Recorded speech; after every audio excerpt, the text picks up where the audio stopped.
போலீசார் கடைபிடிக்க வேண்டிய அடிப்படை விதியாக மக்களினுடைய அடிப்படை உரிமைகள் காணப்படுது. இலங்கையினுடைய இரண்டாவது குடியரசு அரசியலமைப்பை எடுத்துக்கொண்டோம் என்று சொல்லி சொன்னா அந்த அரசியலமைப்பில் அடிப்படை உரிமைகள் எனப்படுகின்ற தனியான அத்தியாயம் ஒன்று காணப்படுகின்றது.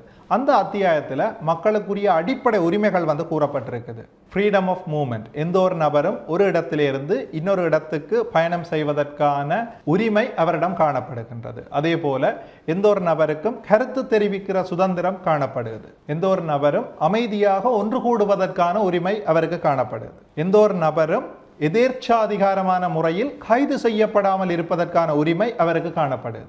எந்த ஒரு நபரும் கைது செய்யப்படுகின்ற சந்தர்ப்பத்தில் கைதிற்கான காரணத்தை அறிந்து கொள்வதற்கான உரிமை அவருக்கு காணப்படுது. இந்த அடிப்படையில் இவ்வாறான அடிப்படை உரிமைகளை போலீசார் மதித்து நடக்க வேண்டிய நபர்களாகவும் காணப்படுது. போலீசார் தங்களுக்கு வழங்கப்பட்ட அதிகாரத்தை மீறி எதேச்சாதிகாரமாக அல்லது அதிகார மீறல்ல ஈடுபடுற சந்தர்ப்பத்தில் நாங்கள் சம்பந்தப்பட்ட போலீஸ் அதிகாரிகளுக்கு எதிராக அடிப்படை உரிமை மீறல் வழக்குகளை தாக்கல் செய்யக்கூடியதாக இருக்கும்.